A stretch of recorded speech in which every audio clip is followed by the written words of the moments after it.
Okay, so now I'm at the point of the video where I show you guys how I defrost my aloe vera and how I apply it to my face. So here is my baggie of aloe vera, which is almost empty, which is why I was slicing my new one. So I'm basically going to just take a frozen cube of aloe vera and place it in cold water. It takes anywhere 20-30 minutes for this to completely defrost. So I have one of the saved pieces from the leaf we just cut. So basically when this is done defrosting, I'll just pull it out of the water. And I have a food saver bag. The reason why I use food saver bags is because if you use a regular Ziploc or a sandwich bag, this next step is going to result in holes in your bag and aloe vera juice spilling everywhere. So these food saver bags, I don't know if you guys have them or not, but they're really thick plastic and they do not pop. So I have my aloe vera in my bag and I'm going to take, this is a candle lid. Let me show you the candle. Just these big candles that you get. I find that these lids work better than anything else because I tried using spatulas and stuff like that, but they're not quite heavy enough. So I'm going to take this lid and I'm just kind of gently going to smash up this aloe vera. I really want to make sure that it's nice and smushed with no large chunks because those don't help you any. They'll just end up staying on your face and you'll just peel them off and yeah. Okay, so I'm just going to continue basically liquefying that aloe vera.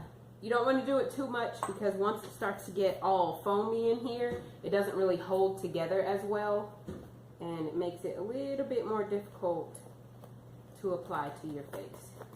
Okay, so let me show you in here.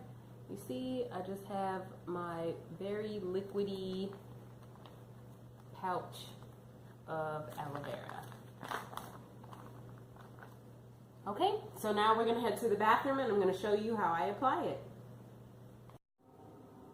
Okay, so here I am in my bathroom getting ready to apply my aloe vera. And the first step is going to be washing your hands. You don't want to touch your face with dirty hands.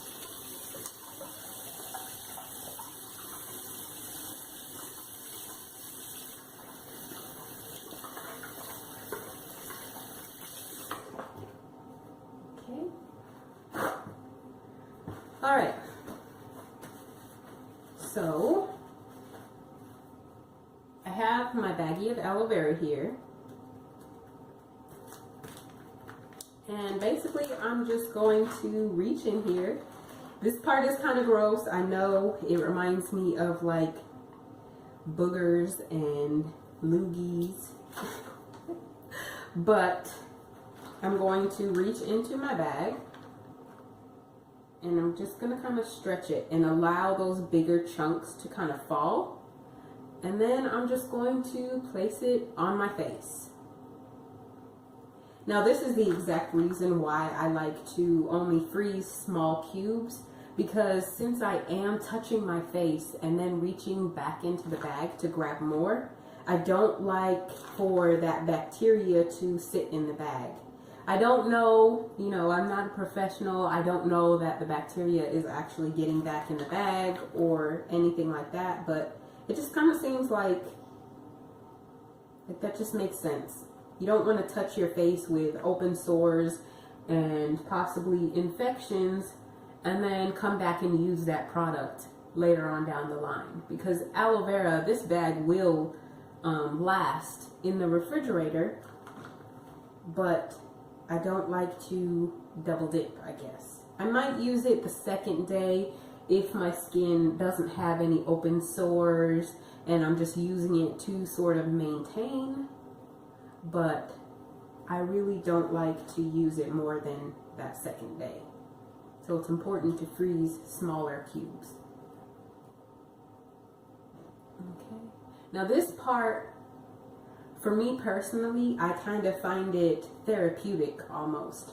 This is something, I'm touching my skin and I'm not picking.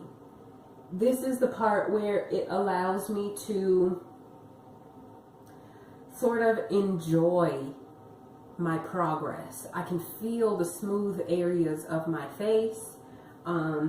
Like right now, I'm putting this on. I'm in the bathroom in front of the mirror, but I don't have to be. I can do this sitting on the couch. I can do this sitting in bed. I can do this anywhere. And the fact that I can't see any of my scars and all I can feel is my smooth skin as I'm putting this on and have been putting it on regularly, and my skin is healing, it kind of just, it's like my meditation. I will spend like 20-30 minutes just applying this, grabbing more and applying more, and just really just sinking into what I feel is the healthiest thing I do for my skin, because we all know that picking is not healthy. But once I have this on, I just rinse my hands and I let it dry.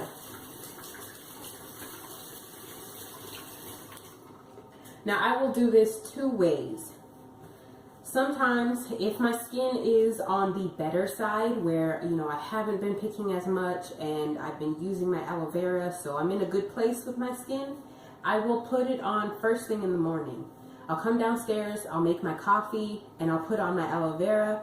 I'll go through my whole morning routine of getting my daughter breakfast and all of that, and then I will rinse it off when I take a shower after she eats breakfast. But if my skin is in a really tough place and I've picked and I've got a lot of places that really need to be, you know, healed and stuff like that, I will put it on before I go to bed. I'll put it on. I know it's a shiny, wet mess right now, but it does dry down. And once it is dry, it's almost unnoticeable. Unless you're like me and you put like 50 layers on, then you might have some like flaking of it. But if you put just a small amount on, just like I just did, there won't be any kind of like transferring to your pillow or anything like that.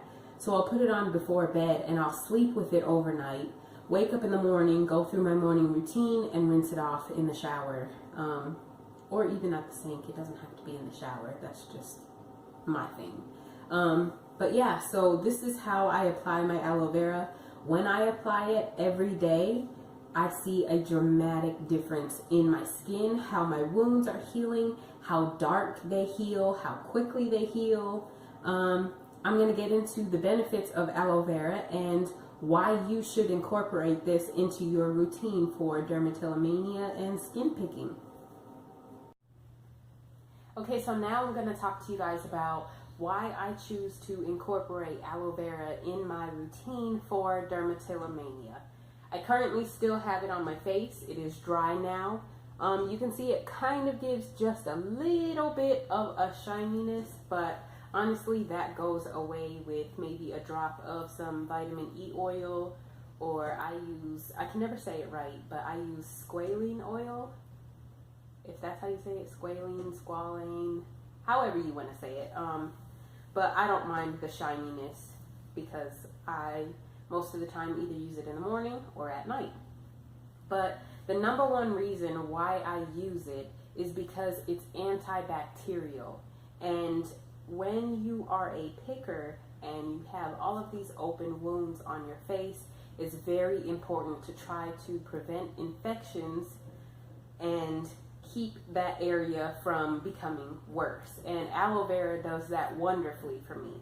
Not only does it help with that, it also soothes irritation and also the itchy feeling associated with acne. So a lot of people use it on their body for sunburns or rashes, healing eczema and stuff like that. And I feel like that's part of the reason why I pick. I'll feel something itchy, or, you know, my skin will be irritated because I picked, and it will help to calm my skin. It also helps to lighten your dark spots and blemishes. So while I have, you know, all of these dark spots here, I'm not too worried about it because I know I've been using aloe vera for a very long time, and I can insert a picture if I find it. But when I regularly use my aloe vera, my dark spots kind of seem to melt into my skin. So even these dark spots here, it might take just a little bit longer for them to lighten, but I know that the aloe vera is helping to work those and get those lightened and my complexion more even toned. So it's like a combination of liquid band-aid and antibiotic ointment all in one. And I noticed that when I am using it regularly, my wounds that would normally take at least a week, maybe 2 weeks to heal, you know, a couple of days, and I'm seeing that, you know, it's healing. It's no longer completely swollen and a mountain on my face or my body. They're healing a lot better. When I use the aloe vera regularly, my wounds are not healing too black and then using the aloe vera to lighten them. When I use the aloe vera while it is still a wound, I find that they heal more closely to my actual skin tone, which is why I'm so upset about this one here, because I had the aloe vera and I guess I just let the sadness of it all take over, and I wasn't using it to heal that. But for the most part, most of the spots that I do pick that I apply aloe vera to, they heal a lot lighter than dark marks. It is also very moisturizing, and I know for my skin personally, I live here in Colorado where it is just dry, and I noticed that when my skin is dry, I have more bumps and irritation and stuff to pick at. So it helps to keep that moisture in my skin. Like, your skin will literally feel, you know, plumped, and I don't even know how to explain it. It just feels like it's refreshed and rejuvenated. And, you know, dehydrated skin can be causing the bumps that you are picking. You may not necessarily have, you know, dry skin, but having dehydrated skin can cause those kind of bumps and stuff that you're going to be tempted to pick at. There is also a lot of different things you can do with it. I just apply the aloe vera alone to my face, but you can search it on Pinterest. I'm pretty sure there are some people here on YouTube that use it for different things, but you can find recipes for face masks. I see some people add like honey or all different kinds of things, but I stick to straight aloe vera on my face because that's the best for me. And I'm hoping to kind of, like I said, I took pictures for my 30-day cleanup, and I'm hoping that at the end of the 30 days, there will be enough of an improvement there for me to show you guys how aloe vera actually helps to heal and lighten spots in just a 30-day time period. So I really want you guys to just try it. Give it 2 weeks. Just do it for 2 weeks. See how your skin feels. See how it looks. And if you're anything like me, it's gonna help you out a lot. And I feel like nobody wants to use the actual leaf from the plant, but I am urging you, do not watch this video and go out and buy a bottle of aloe vera gel because you see it on the shelf at the store and it's so much easier than cutting up the plant. That's not what I'm talking about. I can't speak for that product at all, because while there may be a tiny little drop of aloe vera in that bottle, there are also other things in there like preservatives and however they get the gel to be the way the gel is that I can't account for. I don't know if your skin is going to react to it. As a matter of fact, that's exactly what my mother did. I told my mother about how aloe vera was helping me and all of that and yada yada, and she went out and bought an aloe vera gel that was in a little jar, and it's supposed to be used for your face. She put it on her face and her face broke out in a rash. I'm not saying go to the store and buy a bottle of aloe vera gel. I'm telling you to go and buy a leaf. Process the leaf, freeze it the same way I did. Give it 2 weeks, and I promise you, you are going to see at least one benefit in your skin, whether it be your skin is hydrated, your skin is healing faster, your dark marks have lightened, you're fighting your acne a little bit better because it's antibacterial and has properties that fight acne. But yeah, so basically I just wanted to show you guys how I do it, why I do it, and show you guys me applying it. But yeah. Yeah, that's all I have for you guys today. So please give it 2 weeks. You know, I'm here. Come back and comment in 2 weeks. Let me know how it went for you guys. I'm very interested in hearing other people's experiences with aloe vera. And I will catch you guys in my next video. See you guys later.